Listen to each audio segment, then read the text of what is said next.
The views and opinions expressed on this program do not reflect the company, owners, management, staff, clients, or partners.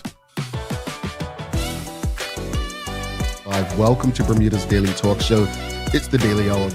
ChatGPT did become the world's most downloaded non-gaming app. Literally the job of everyone in government to address the media and the public. What are your thoughts, audience? What are your thoughts on Zandy Silva as the deputy PLP leader? A community that can't feed itself is a community that doomed. What you may not know, though, is that Bermuda, we have a connection to Epstein, too. Things that people are doing right, the youth are doing right, that is not being advertised enough.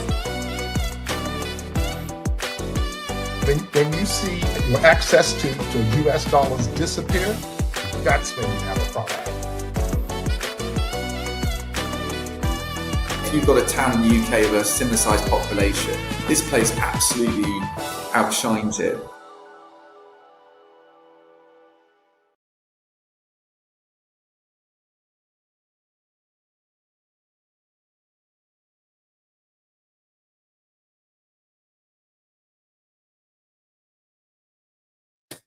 It's Tuesday, the 30th and final day of June 2026. Welcome to Bermuda's Daily Talk Show. This is the Daily Hour brought to you by the BAC Group of Companies, HSBC Bermuda, Medical House, Lindo's, People's Pharmacy, and big love to Hot 107.5 for ensuring that we're able to pump through the radio airwaves with these most important community conversations. I'm Jamal Hartman. How's everyone feeling today? 6 months. Half of the year gone as far as months as of the end of today. Wow, 2026. You are moving right along. Indeed. Suzanne Ingham says, good morning, Jamal. It's a super awesome day, even with wet weather. I'm just excited to be in TDH House again, and a great morning to you, Suzanne. You know, there are so many places struggling to get some wet weather. They want wet weather. They need wet weather. It's kind of our blessings, right? Kathy Sumner says, good morning, and TDH and Jamel, good. I'm good today, and a great morning to you, Kathy. Love to hear that you are good. Hope you're smiling and thriving. There you go. There you go. Anyway, folks, greetings, everyone, and thanks for making us part of your daily routine. Why is Pride Month necessary for us to recognize in Bermuda? Why? Well, the executive director of OUTBermuda, Joshua Samuels, stops by to discuss a bit later. The daily play is going to be a remember when. All right, so put your thinking cap on it. Say, remember when. All right. Little bit of remembering, not so far back, but a bit far back. All right. A bit far back. Audience, do not forget to subscribe on our website. Follow us on all of our social media channels to stay up to date with all that we have going on. Help us grow beyond the mic as we do our part to continue to improve our community. Let's jump right into it. We've got a lot to discuss. I'm going to be honest with you all. I had a late night or morning. So we had some World Cup games yesterday, and 2 of them went to penalty shootouts. And all right, I'm just going to say it. So I hate to, mix politics and football. But my dear young sister, Teray Tull, co-host on this very program, The Daily Hour, and my good brother, long-standing colleague, Teo Dill, leading up to the U.S. election with President Trump and former Vice President Kamala Harris, they were telling me, data shows that Harris is going to win, and this guy who's written papers and done research and predicted this says that she'll win and this and that. And I would be like, okay, right. I am that kind of person who loves to see data and researchers defeated. Why? Because reality strikes. Well, people have been telling me for the last week or so that the Netherlands are going to win. This guy who's predicted all the World Cup winners correct says they're going to win, and da-da-da-da-da-da-da. Football is played on the field. And yes, data can help us understand things. It can. Information is necessary. Research is necessary. But the game still has to be played on the field, right? And so I stayed up very late to watch Morocco knock the Netherlands out. And I was quite pleased because I really want people, as great as data is and information and stats, there's still the part of it where life must happen. things must exist. So, all of that to say, I enjoyed watching some football yesterday, and we got some more big games today. Hopefully, you all didn't stay up as late as me. You know, I knew it was going to be a struggle this morning, but enjoying the World Cup? Let us know. Let us know. Claire Warner says, good morning, Jamel. Good Bermuda, and a great morning to you as well, Claire Warner. All right, folks. Here's your daily discussion question of the morning. Daily discussion brought to you by Titan Express and Secure. I feel like this is a necessary discussion today. And the question is, what are your thoughts on Bermuda's booming property market while the country faces an affordable housing crisis? All right. Yeah. So, according to a story in the Royal Gazette, Bermuda's property market is the hottest it has been in 20 years.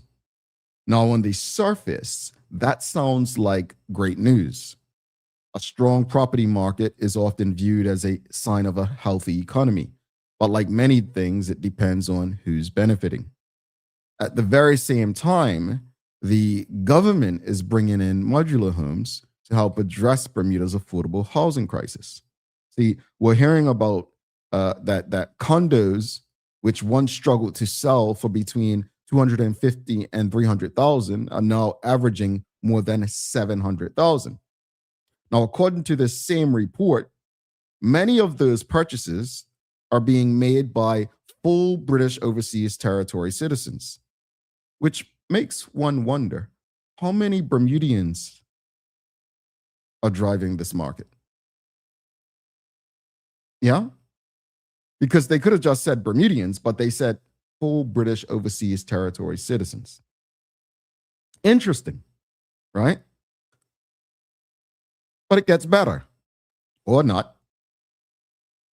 Remember, leading up to the 2017 general election, we heard a lot about the, quote, two Bermudas, the haves and have-nots.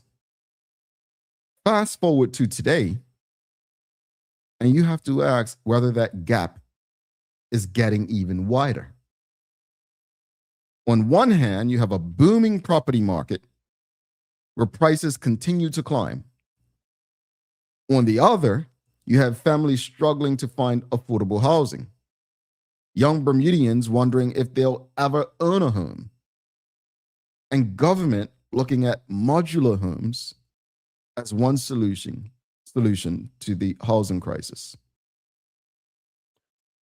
These are two realities that exist at the same time in Bermuda right now. Now, let me be clear. I'm not suggesting people shouldn't be able to buy property if they're legally entitled to do so. Nor do I think we should punish people for investing in Bermuda. Investment is important, and a healthy property market benefits many sectors of the economy. But we also have to ask ourselves who the market is working for.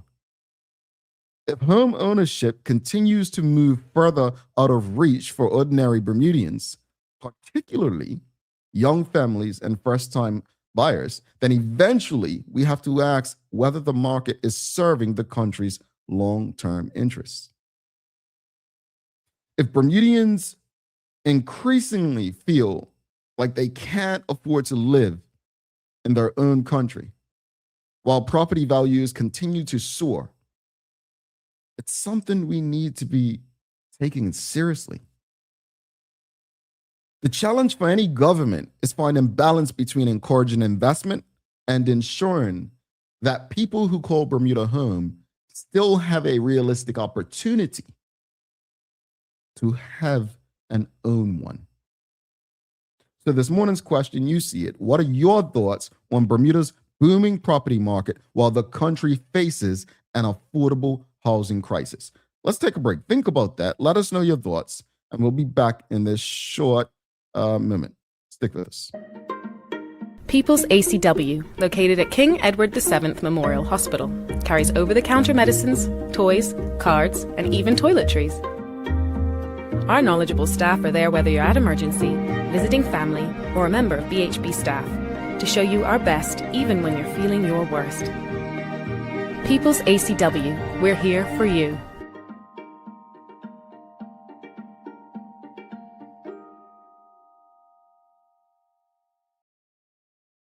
All right, folks, you see the question. This is your daily discussion brought to you by Titan Express and Secure. What are your thoughts on Bermuda's booming property market while the country faces an affordable housing crisis? What are we talking about? If you're just rocking with us, Bermuda's property market reportedly at its strongest in 20 years, according to a report in the Royal Gazette. Condos that once sold for between $250,000 and $300,000 are now averaging $700,000. We're talking condos, folks, not homes. Condos. Now, government is basically pursuing modular homes to address affordable housing. Can these both exist in a small society, community like Bermuda at the same time? Who is truly benefiting from the current housing market? How does this reflect on the social issues impacting Bermuda? And here's your poll for the day, folks. Should government do more to regulate the housing market? 1 for yes, 2 for no. Do you believe the government should do more to regulate the housing market? Let us know. Do you believe the government should do more to regulate the housing market? But this should be a top concern for everyone. It really should, because there is tie-in. It's like we say education, right? Everyone says education is the root to all social issues. So is housing, affordability, right? If people don't have a place to live or call home, do they have any dignity?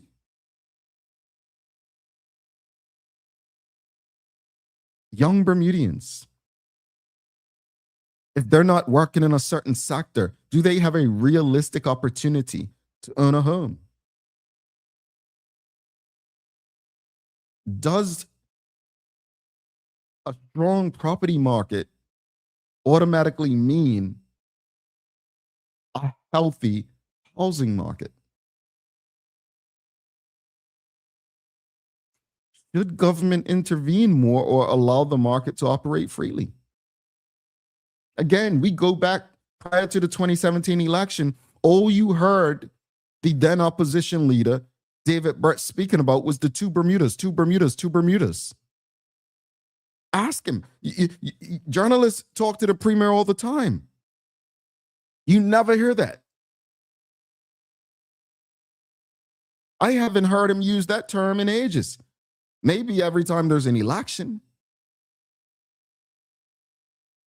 But two Bermudas. Is a Jason Hayward going to solve the two Bermudas problem?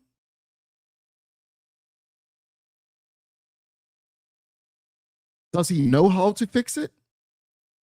How about a Curtis Dickinson? These are your potential next leaders.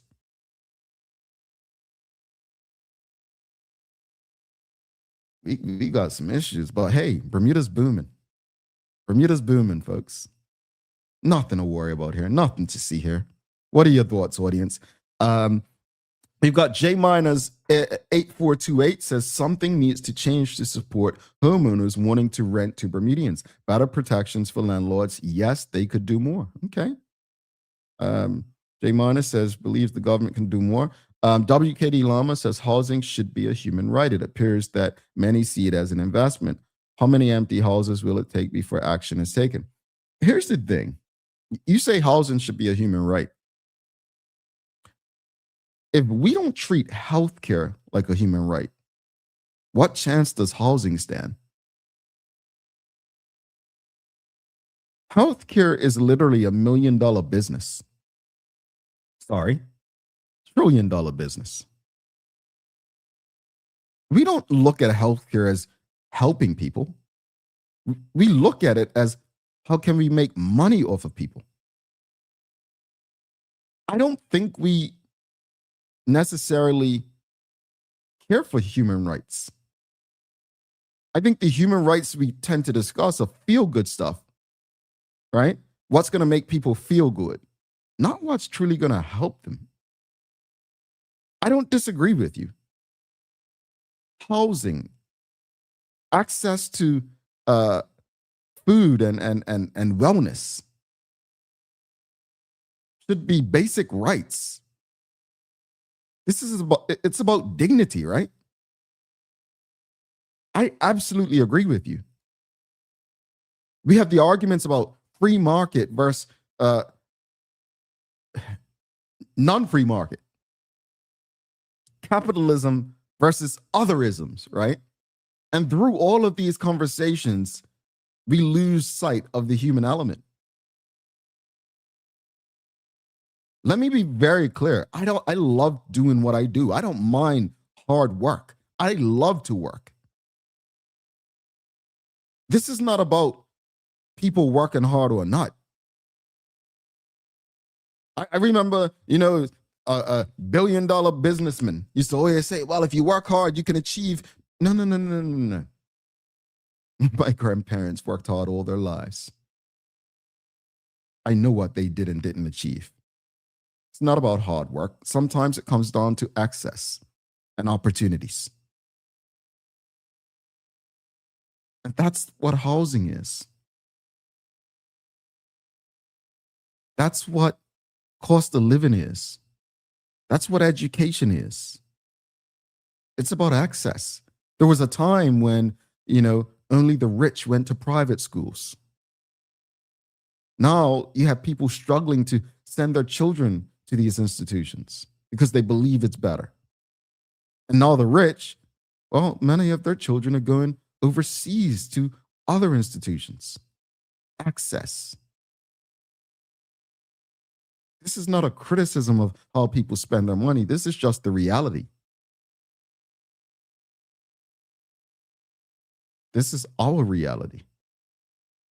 Again, audience, this is your daily discussion brought to you by Titan Express and Secure. What are your thoughts on Bermuda's booming property market?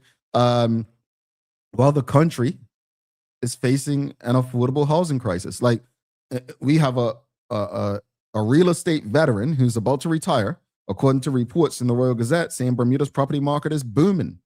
Condos that once couldn't even sell for $250,000 to $300,000 are now selling for averaging just over $700,000, right? But yet, the government is talking about modular homes. What I see is a gap, right? The gap widening. That's what I see. No one in Bermuda should feel like this is safe. This is not a good situation. Let's go to the audience. Jay Miner says they could actually not have Airbnb in Bermuda, just like they have oversight when it comes to taxis versus gypsy cabs. They are now having a more regulated rideshare. We've had that conversation before. We've had that. I'm not sure how I feel about the Airbnb. Again, the free market versus non-free market. It's like I don't believe people who have worked so hard to earn homes and maybe don't want a renter per se, but don't mind renting it out occasionally. I don't like the idea of telling them what to do with the property. I don't. Look, I don't even like the idea of land tax. I mean, you've already paid a mortgage on the house, right? I'm not sure how I feel about that. I get you, though. I get you. Audience, answer the poll question. The poll question is up. Should government do more to regulate the housing market? 1 for yes, 2 for no. What are your thoughts? Should the government do more to regulate the housing market? Press 1 for yes, 2 for no. Again, this is your daily discussion brought to you by Titan Express and Secure. What are your thoughts on Bermuda's booming property market? Yeah, booming property market while the country faces an affordable housing crisis. What are your thoughts on that? Renee Sherilyn says, I believe what we're experiencing was always the ultimate plan. drive the ordinary Bermudian out due to cost of living, then sell off the property to those who fit the bill of the rich and famous. It seems like that's happening. It's sad to see. It's extremely sad to see. I've spoken to people who, work in the IB sector who've purchased homes in the 30s and 40s. And when they tell me who they were up against in trying to purchase the homes, oh yeah, I was up against an expat couple. I was up against, non-Bermudian. And they said they were prepared to overpay just to keep this house Bermudian. That's crazy to me. Again, the two Bermudas, right? Two Bermudas. We don't hear that anymore. We've got Dorian says, DB, as in David Burt, is now part of the other Bermuda, the Bermuda he used to be critical of. Maybe that's why he don't say it anymore. But this is why I take, some people will say, well, Curtis Dickinson's a part of that Bermuda, right? It's subjective. It's subjective. What I will say is that racism has not gone anywhere, but you're creating another ism, or you've created another ism in Bermuda. And it's not good. It's really not good. Poll question, folks. Should the government do more to regulate the housing market? 1 for yes, 2 for no. Just hit the poll. 1 for yes, 2 for no. Honestly, your response to the poll is very helpful. We've got Sherilyn Pringles says, I'm torn. My finger is wavering over number 2.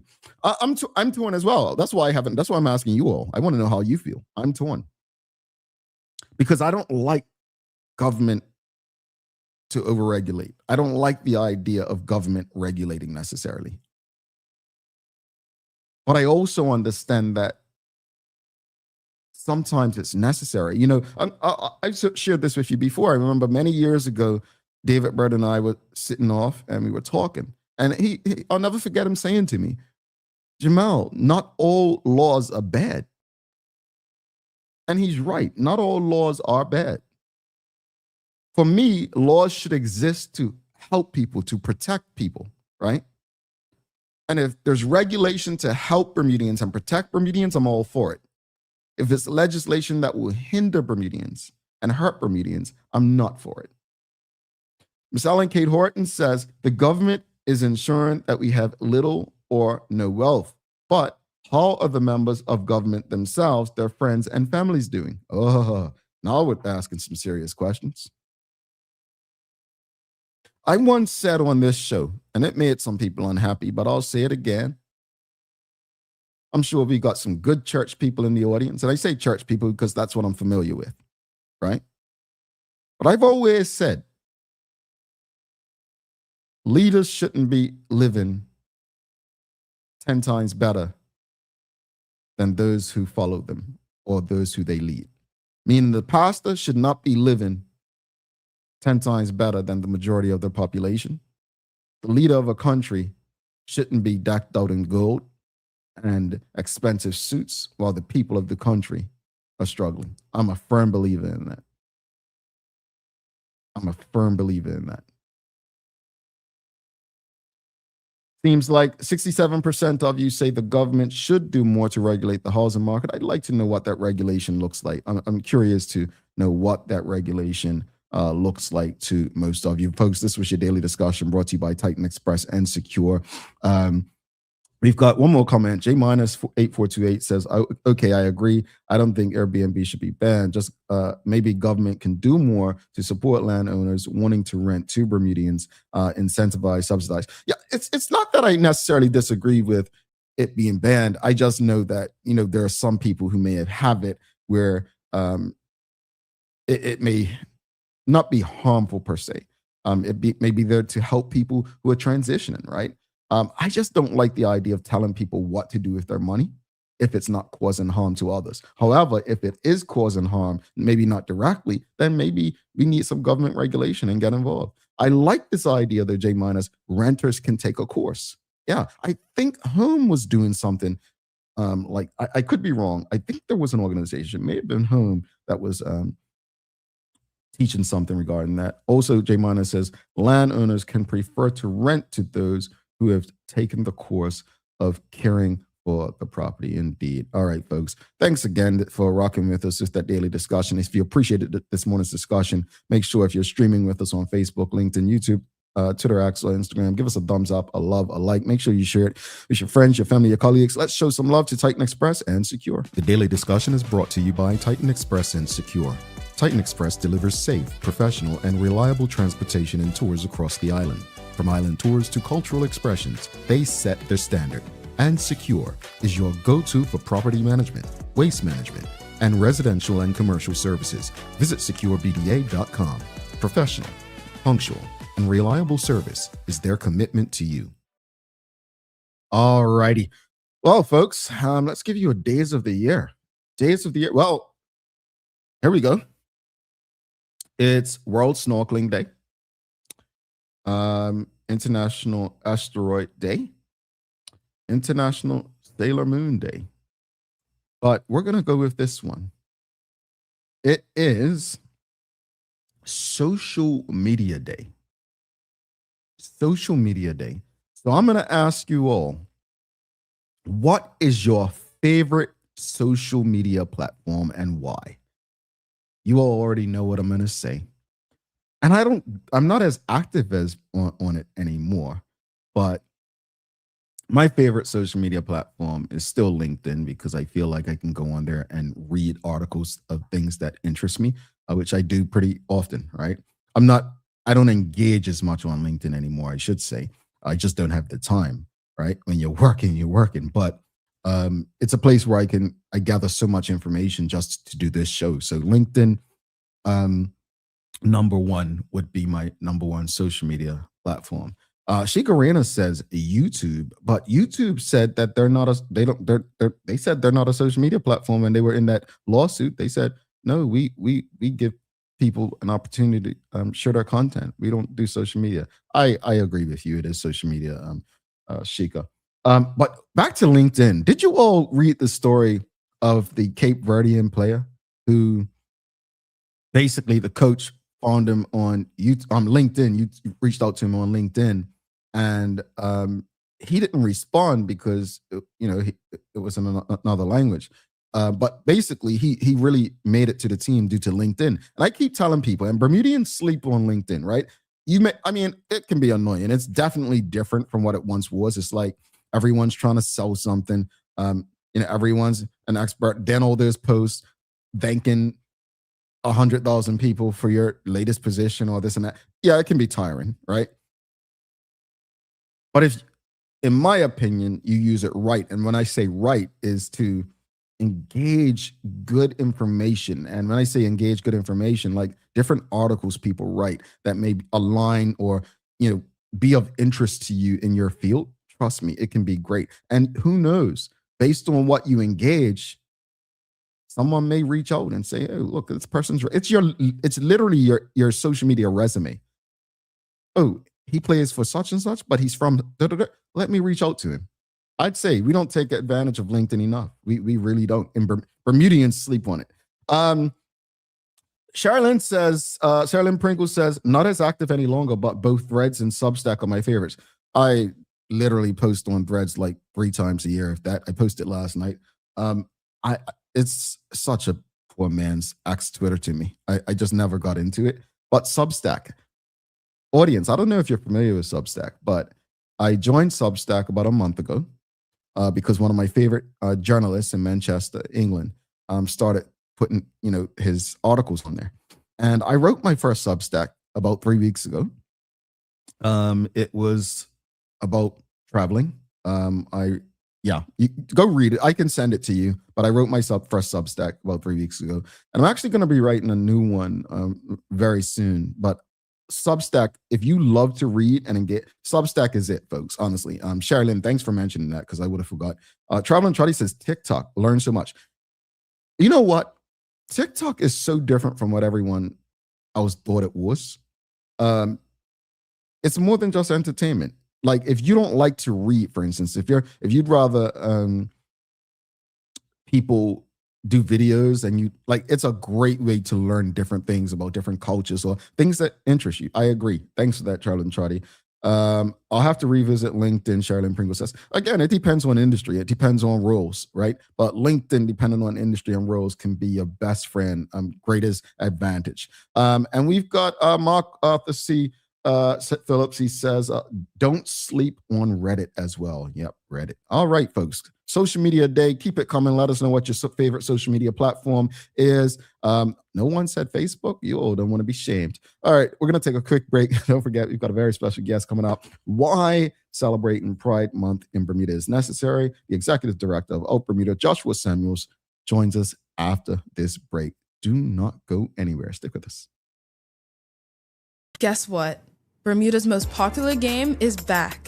That's right, Shoebuy is back in stores. But wait, there's more.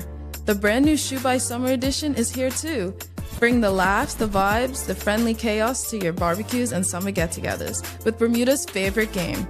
Don't miss your chance to get yours. Visit BermudaTrivia.com and follow Bermuda Trivia on social media to learn more. One lucky box in the summer edition has a golden ticket with the chance to win a grand prize courtesy of One Communications. Hi there, welcome to Medical House. We're located at number 6 Bakery Lane. I can't wait to show you all of the great stuff that we carry. Come on inside, let's see. Long days, long shifts, you no longer have to endure comfortable underwear. Designed by nurses, we now offer premium undergarments by Swoop that are unique, fun, comfortable, and functional. The only underwear you'll ever want to wear. Who says high-quality functional products can't be stylish and comfortable at the same time? See it all at our new expanded location on Bakery Lane. Discover Drop It, your go-to grocery delivery. Browse and select from a wide range of groceries, from fresh produce to daily essentials.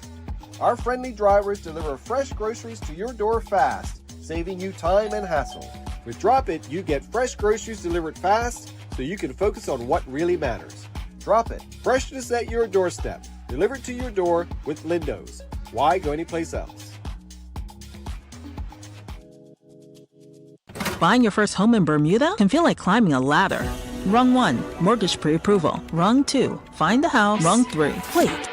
It can take years to save enough for your down payment. Thankfully, HSBC offers a springboard mortgage where your family or loved ones can help secure your home. Learn how you can step onto the property ladder sooner than you think. Independence doesn't mean doing everything alone. Visit hsbc.bm/springboard. HSBC, opening up a world of opportunity. HSBC is licensed to conduct banking and investment business by the Bermuda Monetary Authority.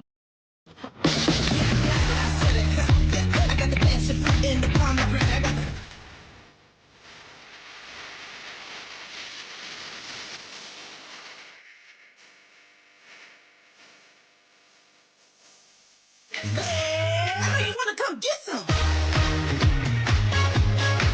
Come get some.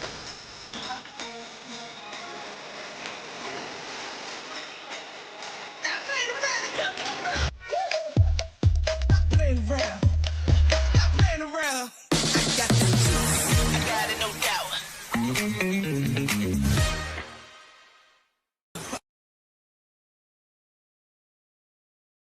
Ever taken medication and thought, why is this hitting me so hard? Or why isn't this doing anything at all? Here's something you may not know. Your body processes medication the same way it needs to process food, using enzymes. And these enzymes metabolize medication so it can be converted into its useful form or removed from your body. Pharmacogenetics looks at how your DNA influences the way your body metabolizes or breaks down medications. It helps explain why a drug that works well for one person causes side effects in another and barely works at all for someone else.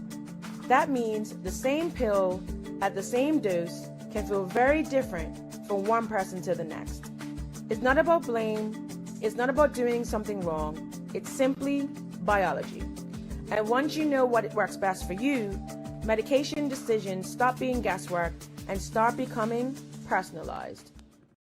Welcome back to the big show. Jamel Hartman here. This is the Daily Hour brought to you by the BAC Group of Companies, HSBC Bermuda, Medical House Lenders, People's Pharmacy, and big love to Hot 107.5 for ensuring that we can pump through the radio airwaves with these most important community conversations. Folks, do not forget to subscribe on our website.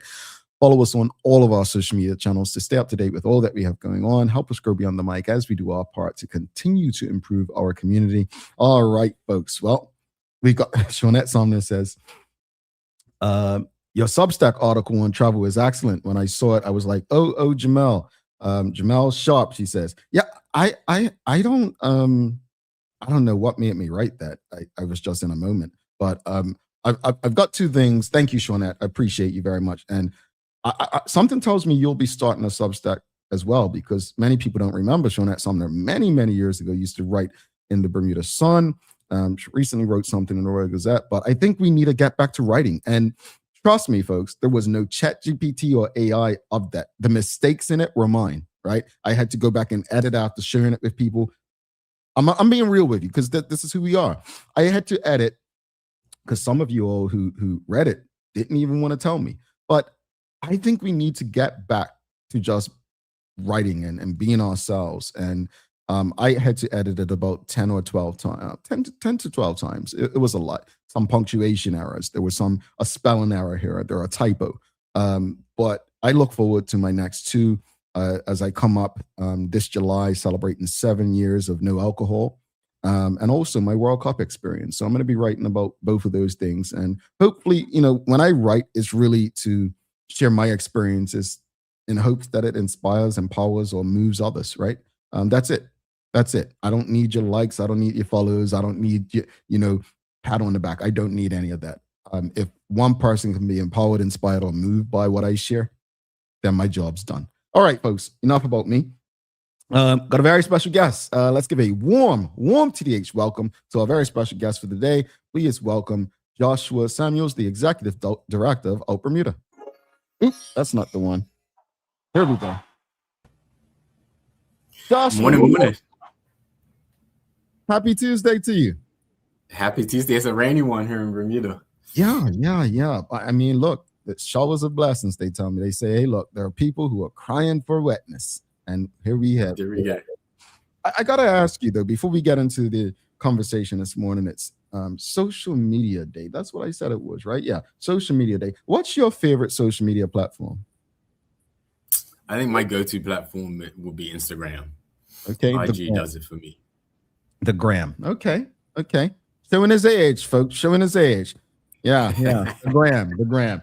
Yeah, I'm surprised no one in the audience said the gram, though. Honestly, I said TikTok. They said Substack. They said no one said Facebook either. I think the Facebook people are ashamed. They're like, they're gonna call me old if I say Facebook, right? I think that's what it is, Joshua. But thank you. That's telling if Facebook is your favorite platform. That's my daddy and my mama. Folks, I have nothing to do with his comments about you folks being old. Oops, I mean mature. All right, but let's get into it. Here, June in Bermuda represents Pride Month. Pride Month means different things to different people. What does Pride Month represent for Bermuda's LGBTQ plus community, and why is it important to celebrate it? Yeah, so coming up this Saturday, July 4th, is Bermuda Pride Parade. And so we're going to be gathering Victoria Park and then marching through the streets of Hamilton. And it's a display of solidarity, of visibility, to say that just queer folks belong in Bermuda. In 2019 was the first Pride in Bermuda, organized by everyday Bermudians, Chen Foley, Elizabeth Christopher, David Northcott, amongst others. Came together and said, we deserve to be seen, to be included in this national conversation in Bermuda and to be celebrated. And so over 6,000 people came out in 2019, right? It was a statement. And it was during that time when same-sex marriage was being debated in the courts as well. And so I think it was an opportunity. Pride's not just parties, not just a celebration, but it's an opportunity to to speak to the national conversation that's going on around how lesbian, gay, bisexual, trans folks are treated, are included, issues of belonging, issues of equality. Yeah, so this is why Pride is important. It's also part of a global movement as well. True. In 1969, in New York City at Stonewall, there were riots against police violence against LGBTQ plus people, and then the year after, in 1970, the first Pride happened in New York City. And so, just an opportunity for queer folks to say we belong, and we've always been here, and we make Bermuda part of what makes Bermuda a great place. I only learned about Stonewall when Bermuda's first Pride was it 2019? I think you said 2019. Yeah, I only learned about Stonewall in New York City from that. So I guess that's part of what you're saying. The importance of celebrating or recognizing Pride Month is, for people to learn and be educated. You mentioned 2019. So looking back over recent time, probably going a bit back further, the last decade, even before the first Pride Parade, where have you seen the greatest progress for LGBTQ plus people in Bermuda, and what challenges do you believe still remain? So if we go back even to like 2013, in 2013 was the 2 words and a comma campaign, and it's where sexual orientation got added to the Bermuda Human Rights Act. And so before that, there wasn't a protection for gay people, for lesbians. But now, because that's been added to the Human Rights Act, according to our act, it's illegal to discriminate against folks based on sexual orientation. So it's illegal to say, I'm not going to rent this property to you because of that. I'm not going to give you this job because you're gay. And so that was in 2013. But then, there's been a long history in Bermuda of equality and lack of equality. And so it was in 2017 when the Supreme Court, our Supreme Court in Bermuda, legalized same-sex marriage. But then after that is when the government challenged that, spent a lot of money to challenge that, and enacted the Domestic Partnership Act, which then nullified same-sex marriage in Bermuda.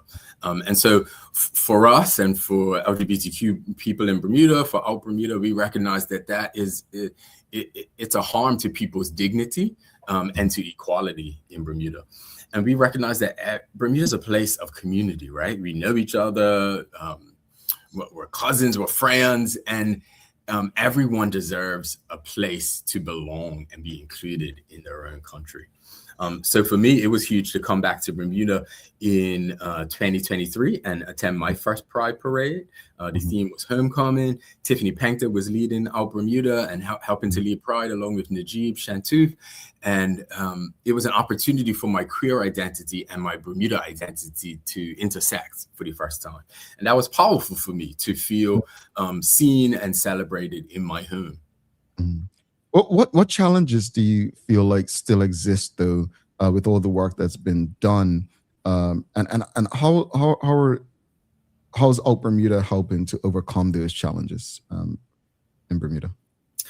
I think some of the challenges, and this was reflected in our the first national LGBTQ plus survey research project we did just at the beginning of this year.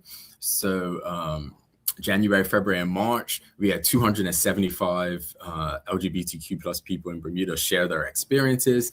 And what came out was that 2/3 of LGBTQ people in Bermuda don't feel safe being openly LGBTQ here. And so that's huge. There was also this idea of like not feeling psychologically safe as well. So some folks might feel physically safe in certain settings, but there's really just this idea of just not being able to be ourselves in our own country. And whether that's you facing discrimination in the workplace or bullying in schools for younger people, or just fearing not being rented a place because of your sexual orientation or gender identity. With you saying that, and I saw the, I guess the commenters on some of the stories on the internet, but I think there were some valid questions with folks saying that they don't feel safe. And with sexual orientation added to the legislation to protect folks, have there been any cases before the court, or are people not coming forward with their fear or real situations out of fear? Like, what? Speak to us on that. Yeah, another thing that came out from the survey that we did is people were saying that they have faced discrimination, but they haven't reported it because they haven't felt like there have been systems in place to address it or that anything will be done.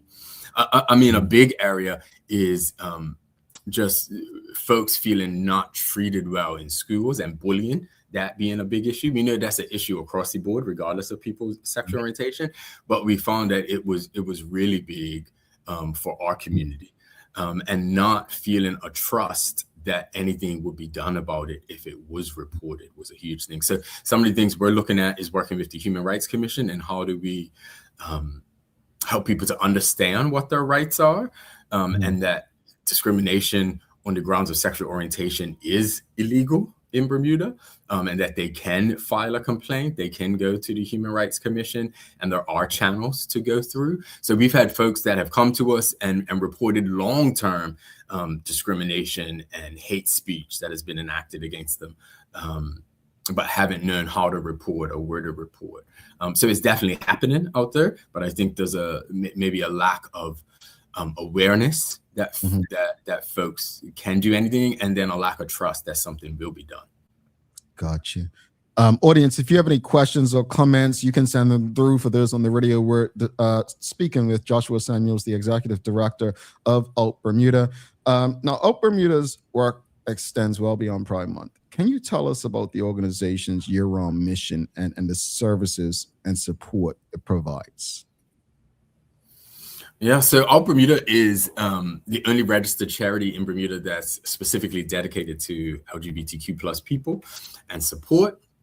And so our programs revolve around 4 areas. One of them is community building.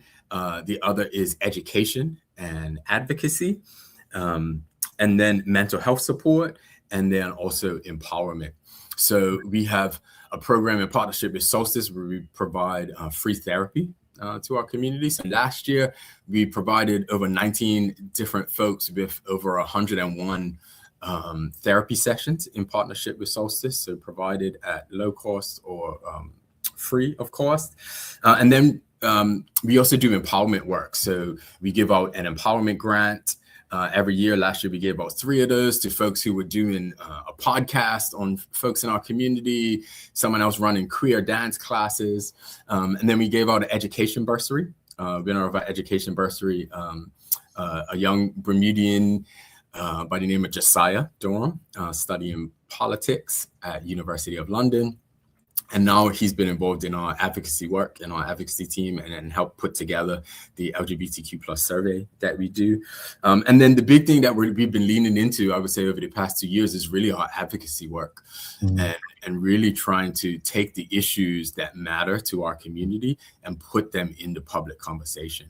So last year, ahead of the general election in January of 2025, we released a policy manifesto, which included areas and recommendations for policy to change so that life is better for LGBTQ Bermudians. I wasn't going to go here, but I thought about it. And then you said that, and there I am. So there's an internal election within the Bermuda Progressive Labour Party, which is the governing party. You released that manifesto last year. We now have 2 people vying for leadership. Has OUTBermuda had discussions with these 2 individuals? Do you plan to? Do you plan to rehash your manifesto, or is it something that, we'll just keep working within until the next general election? I am happy to speak with anyone who is in power and looking to be in power and to make decisions about our country. We are looking to strengthen that manifesto based on the research data that we've gotten from this latest survey that's been done with our community.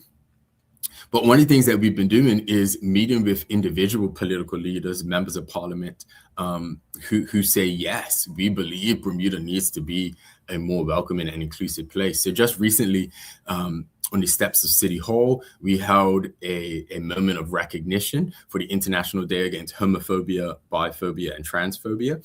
And we had Attorney General and Minister of Justice Kim Wilkinson stand with us and make strong statements that, Bermuda needs to be better, and that we're going to tackle some of the ways in which LGBTQ plus people are not treated equally under the law. And so we're going to continue to have those conversations and continue to push whoever's influencing policy. I'm not being funny. You said transphobia, homophobia, and what was the third one? Biphobia. Okay, I had never heard that before. Okay, and this is why you have these conversations. We're learning things, right, audience? I want to go back to something you said. You spoke about people feeling safe, right? Creating communities where everyone feels safe, respected, and included really does benefit society as a whole. So what role does education and open dialogue play in achieving this? It's huge. I mean, that's a big part of what we do, and that's a big part of what Pride is. Pride is like public education on a large scale. It's telling our stories. I think what's really powerful is for queer people in Bermuda to tell our stories. It can often seem intimidating to folks, even just the LGBTQ, like, what does that mean? What does that stand for? I don't even know what these letters are. Why are people using different pronouns? And I think just having the opportunity to explain some of that is what we see our role as. And then also just to tell our stories of who we are, and that we are in Bermuda, making Bermuda a more beautiful place, just like everyone else is too.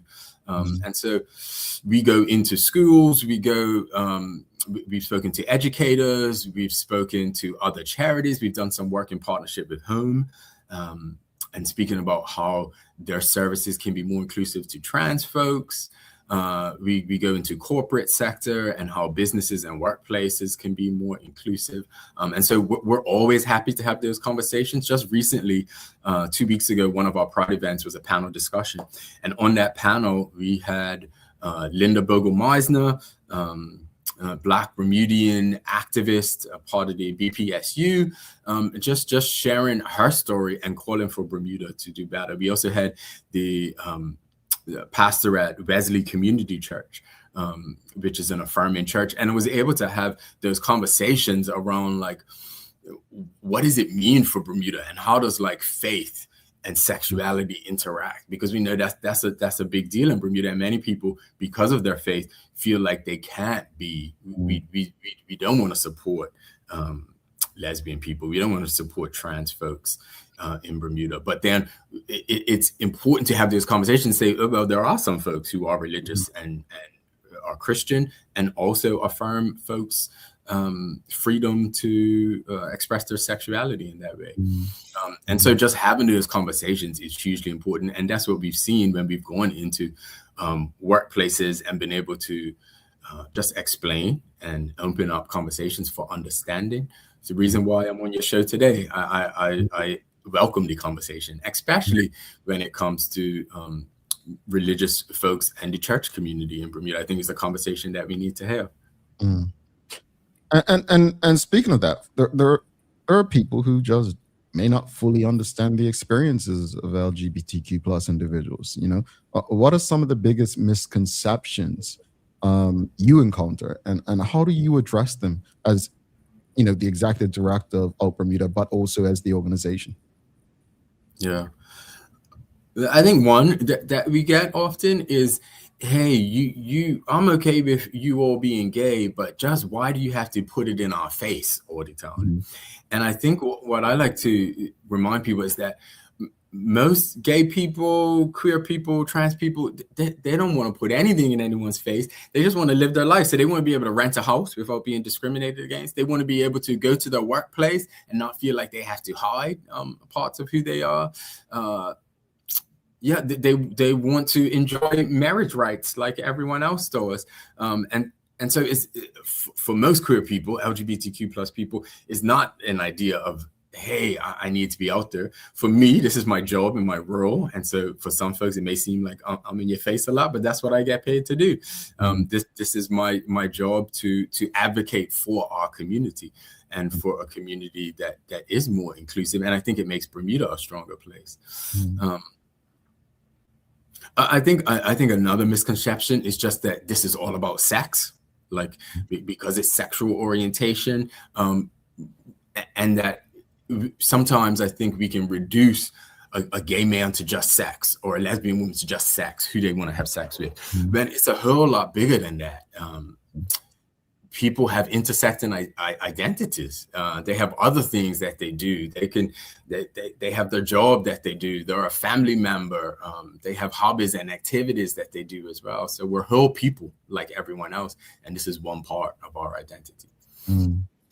I get you. I'm going to go to the audience. Audience, if you have any comments or questions, you can send them through.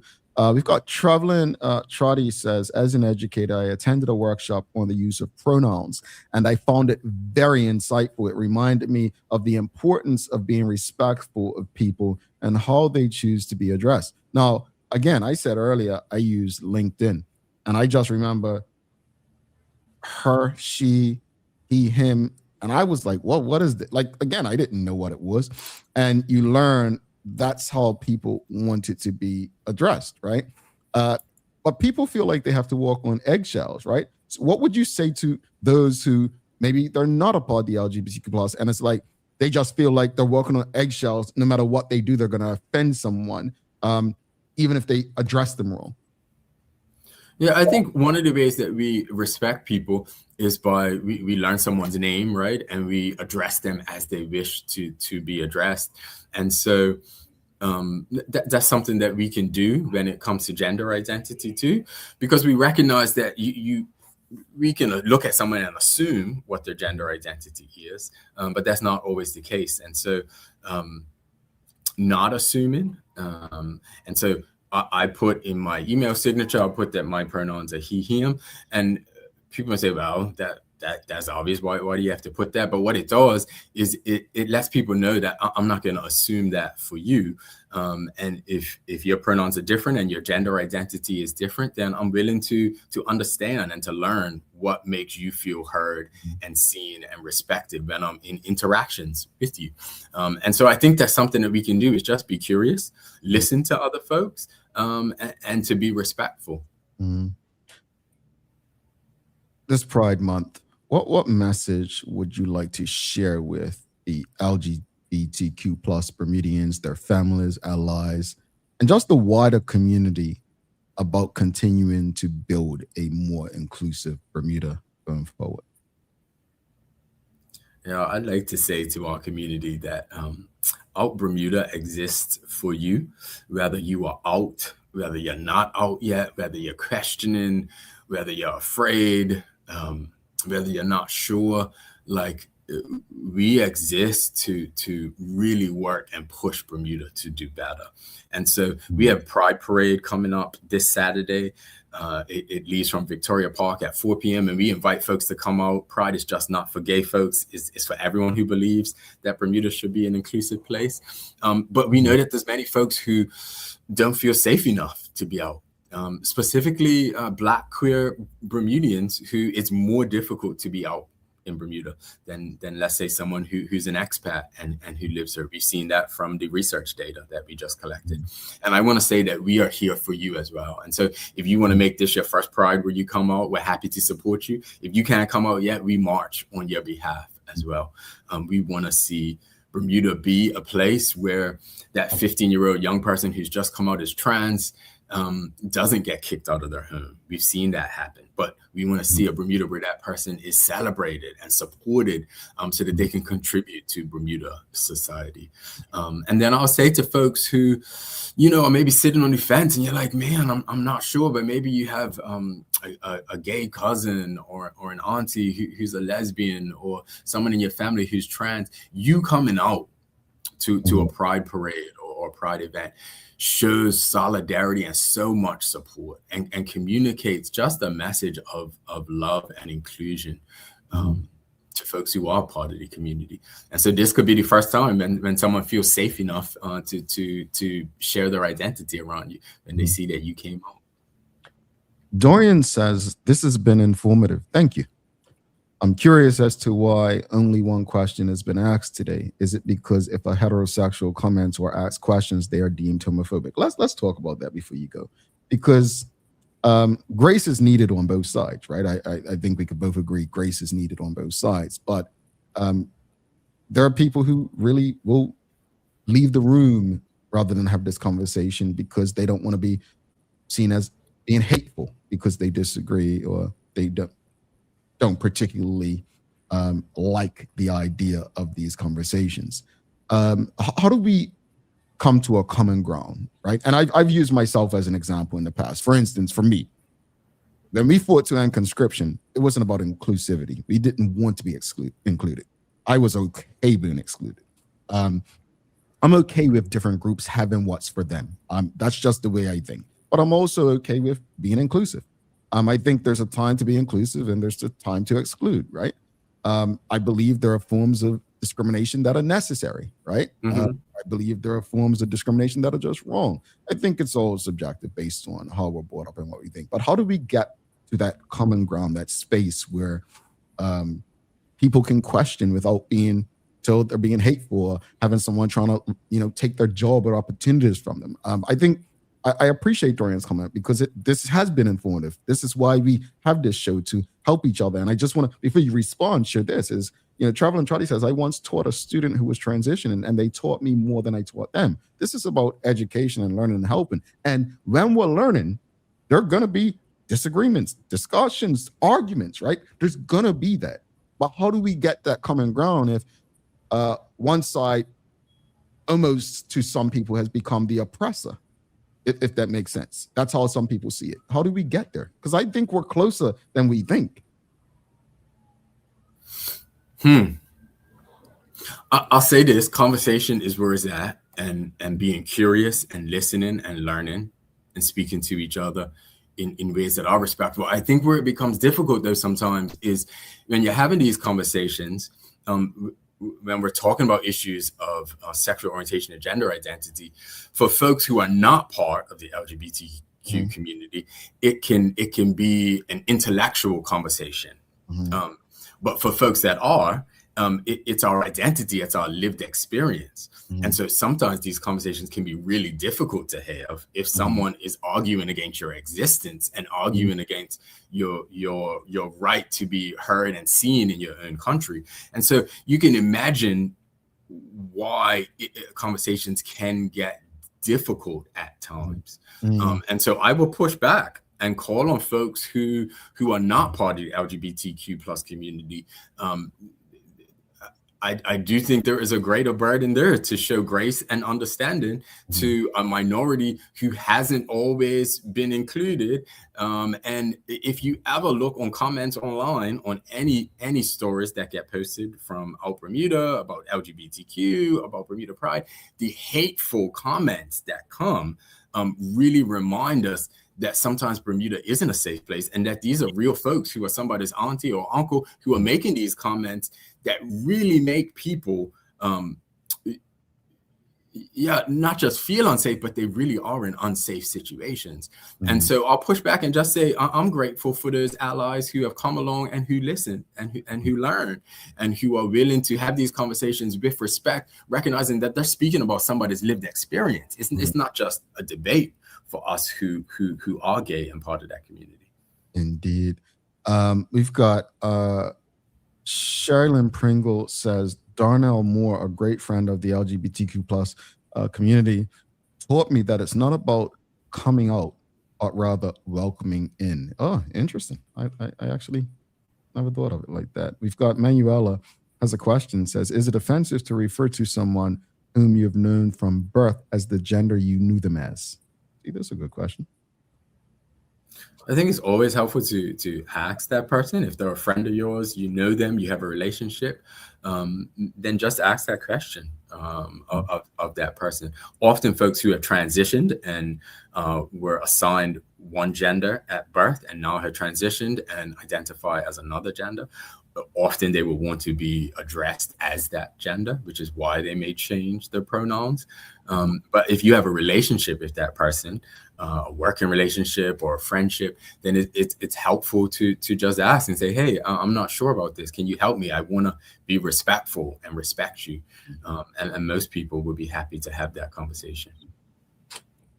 I'll let you go. I promise I'm not going to keep you all day. The audience will continue to ask questions because someone called them out. But looking ahead, what are Bermuda's priorities for the upcoming year? Like, where do you hope to see Bermuda continue to grow as it relates to the LGBTQ plus community?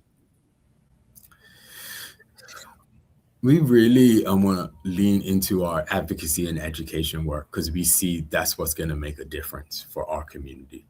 Our community wants to feel seen and included. So often in Bermuda, queer people have felt the need, in order to survive, to make themselves smaller, to shrink, to hide bits of themselves. And that's really damaging to people's mental health. It's damaging to their ability to thrive, to their ability to contribute to the society that we belong to.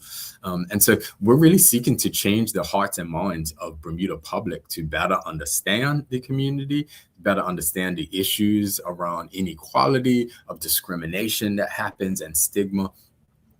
In schools, our policy manifesto revolves around 3 areas. One of them is on inclusive education, and we're really pushing for better anti-bullying protocols for LGBTQ plus young people in schools, and for schools to do a better job of protecting all of our young people, including those who may be lesbian, gay, or trans. We're calling for equality under the law, and some of the laws that need to change in order for queer folks to be treated equally and not as a separate category. But more than just changing the law, we want to see the hearts and minds of Bermuda public shifted so that LGBTQ people feel like they belong in Bermuda and they can thrive here. One of the things we found in the survey is that over 50% of LGBTQ plus people had a desire to leave the island, and it was for issues of just not feeling included, not feeling like you could thrive here, of the discrimination that's felt. And amongst young people, 18 to 24-year-olds, that went up to over 70-some% said they wanted to leave because of that. And we also found that young people in that age group, 18 to 24, who were LGBTQ plus, had over 77% said that their mental health was not good. And so we want to see that change. Bermuda should be a place for all of us. There's space for all of us. Queer people have always been a part of the Bermuda landscape, so often have felt like they needed to hide. But we make Bermuda a better place. We are your educators and principals. We are your international business folks. We are your artists and creatives. We are your politicians. Like we are Bermuda. We make up Bermuda, and I think Bermuda's a stronger place when LGBTQ plus people are recognized. And I think the greatest question, as you were saying that, where you're this, where you're that, is where you're doctors, right? And someone said years ago, I think I was in school in Rhode Island, said, if you want to really give a test of morality about LGBTQ plus, just ask a person who's in severe pain and needs emergency surgery. Do they care about that doctor, the only doctor who can help them? Do they care about their sexuality? They want to live. They'll probably say, oh, no. But if they don't care, they'll choose death, right? So I think, when you put it like that, you remind people that these are human beings. You don't have to agree with their lifestyle. They're not asking you to agree with their lifestyle. They're just asking you to respect it, right? They're asking you to understand it. You don't have to hang out with them, right?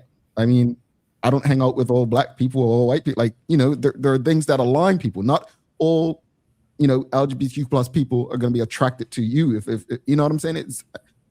I think it's so much more that needs to happen. And I appreciate you, Joshua, because I think you said something.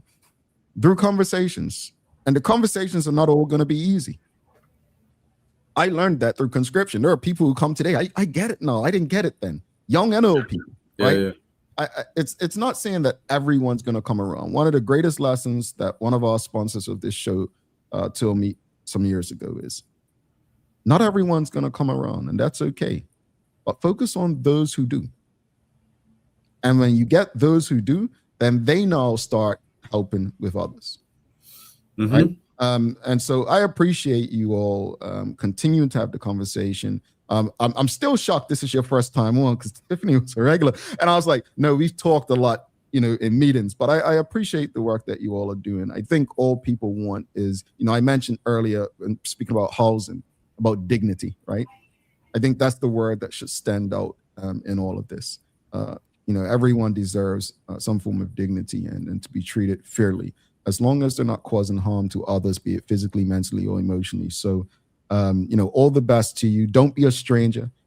Just let people know before you head out. How can people get in touch should they want to, support Out Bermuda, be it financially, be it volunteering? Just let people know how they can get in touch. Yeah, so to find out more about anything about what we do, to see our policy manifesto, find out about the Pride events coming up this weekend, go to our website, OUTBermuda.org. All of that's listed there. We're looking for volunteers. Pride is a mostly volunteer-led movement, and so we're looking for quite a few volunteers. Still opportunity to do that for this weekend. Pride Parade goes out at 4 p.m. from Victoria Park. Free event, family-friendly event with a concert afterwards. So all of those details are on our website, OUTBermuda.org. You can find all of it there. Joshua, thank you so much. I think many echoes, Sherilyn Pringle. Thank you, Joshua, and thanks to Out Bermuda for all you do. We also had CSBDA. Thank you, Out Bermuda, for all the incredible work for the community. Have a wonderful day, Joshua. Thanks, Joe. Talk soon. All right. Joshua Samuels, Out Bermuda, folks. If you appreciated that discussion, Dorian also says, Joshua, thank you for coming on today. If you appreciate it, give us a thumbs up, a love, a like. Make sure you share the conversation with your friends, your family, your colleagues. Folks, again, I just want to say this, and I'll repeat it after the break. I don't necessarily, when I'm going to use myself, conscription, I didn't necessarily want you to agree with me, right? It impacted us differently. What I really wanted is people to understand it. And I think we through discussions, education, conversations, we can learn more about each other, and we can find a way to respect each other. It doesn't necessarily mean agreement or that you have to rock with us and fight with us, right? But you don't have to be against us. That's the key thing right there. Let's take a quick break. We'll come back. Got a daily play for you. And July 1st is tomorrow. And tomorrow I'll be telling you all about Christmas in July on the Daily Hour. So you don't want to miss it, because we're trying to give some stuff away to you all. Yeah, we want to reward you. But let's take this quick break. We'll be back after this. Children love to play and have fun. And they love gifts even more, especially ones that they can enjoy and learn from. With Bermuda Trivia coloring books, kids can explore the island while they color, learn, and create. The perfect activity for fun and learning together. Available now. Visit BermudaTrivia.com and follow Bermuda Trivia on your favorite social media platforms to learn more.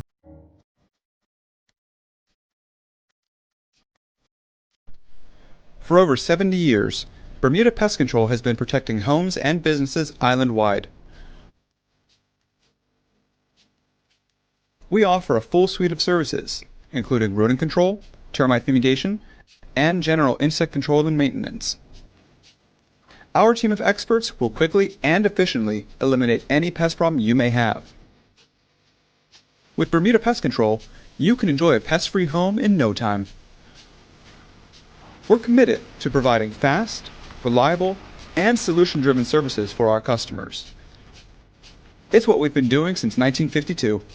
Call Bermuda Pest Control today and say goodbye to pests for good.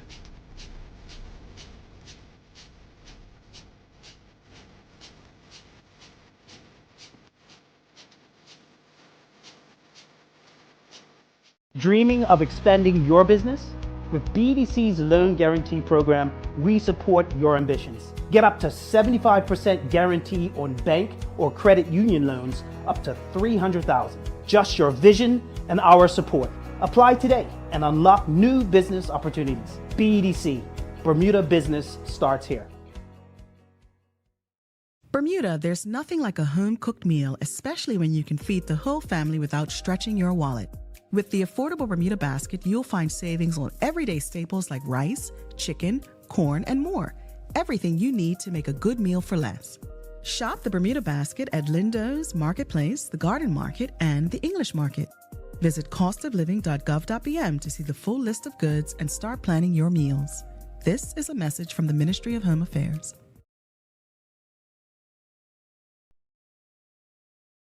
Life moves fast, and so can the unexpected. When you insure your home, you need to know that your insurance company has your back. At Friesenbrook, let one of our friendly and professional agents give you that peace of mind. Because when you are covered, you are confident. Call us at 296-3600 or visit friesenbrook.bm to learn more. Guess what? Bermuda's most popular game is back. That's right, Shoe Buy is back in stores. But wait, there's more. The brand new Shoe Buy Summer Edition is here too. Bring the laughs, the vibes, the friendly chaos to your barbecues and summer get-togethers with Bermuda's favorite game. Don't miss your chance to get yours. Visit BermudaTrivia.com and follow Bermuda Trivia on social media to learn more. One lucky bucks in the summer edition has a golden ticket with the chance to win a grand prize courtesy of One Communications. All righty, folks. Welcome back to the big show. Thanks again to Joshua Samuels from OUTBermuda, Executive Director, for stopping by and for that conversation. Appreciate him stopping by very much, folks. Want to give a big shout out to our partners, the BAC Group of Companies, HSBC, Bermuda Medical House, Linda's, People's Pharmacy, and big love to Hot 1075 for ensuring that we can pump through the radio areas with these most important community conversations.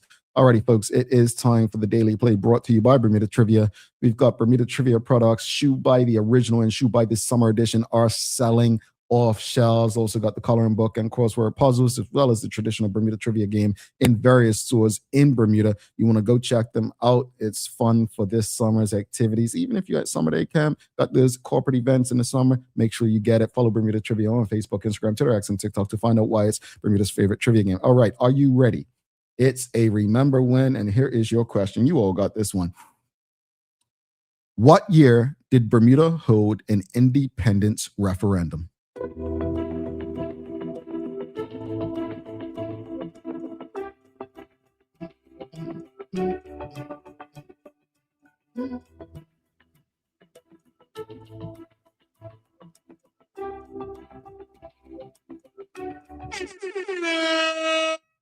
Adeline Stevenson Swan for the win. It was 1995. No, Shikarina, not 1997. It was 1995. The actual date was August 16th, 1995. And 74% of those who voted rejected independence and chose to remain a British dependent, well, British overseas territory. Voter turnout was about 59%, I believe. 59%. But yep. Yeah. 95, Karen Edwards Simmons. 95, Nicole Walker. Yep. Then Sir John resigns. Suzanne Ingham. All right. Got to let you great folks go. But as far as the discussion about the property market, I am concerned for Bermuda and Bermudians. And when I say Bermuda and Bermudians, Bermudians whose families over decades have poured so much into the island that their children and grandchildren cannot afford to live in, cannot afford to thrive in. I'm concerned. And I'm not quite sure we currently have people who know what to do to address the problem. But it's up to us, all of us, Bermudians, who care to do something about it. What does that look like? I don't know. Maybe it requires more discussions. Once again, thank you to Joshua for coming on from OUTBermuda, as Karen Simmons, Edward Simmons says here. Thank you, Joshua, for coming to have the discussion today. Yeah, I appreciated it, right? Jay Miner says, I had questions for Josh, but was writing and rewriting them to make sure they were not taken an offense. I plan to have a conversation in person. Honestly, I don't have a problem with that because Our goal isn't to offend. I say it all the time. When I wake up mornings and come on to do this show, I don't wake up saying, who can I offend today? I really do not. I genuinely do not want to cause harm to others intentionally.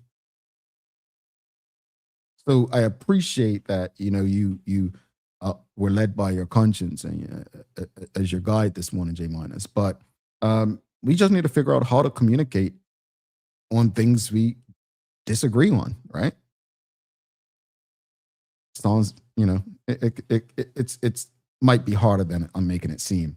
But I appreciate the work that they're doing in terms of trying to engage people where they are, educate people. And I'm not saying that everything's going to be perfect and great. At the end of the day, there will always be people who in their minds justly do not like people because of their sexual orientation, their gender, their race, their culture, ethnicity. There will always be those people. I'm going to be honest, and this may sound strange. I'm okay with someone not liking me because of my race, my complexion, the way I talk, my culture. I'm okay with it as long as they don't use it against me or cause harm to me. I know that sounds strange, but as long as you don't use that to cause harm to me physically, mentally, emotionally, I'm okay with it. We just don't have to cross paths because at the end of the day, we're all human.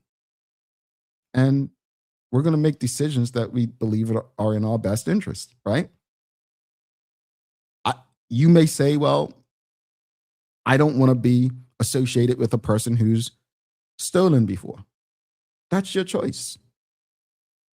So I am all for people being respectful of one another. I don't think I'll ever be for people harming others, regardless of what the issue is. Maybe in protection of your family and friends. Maybe that. All right, folks, got to give you a daily inspiration and then let you go. I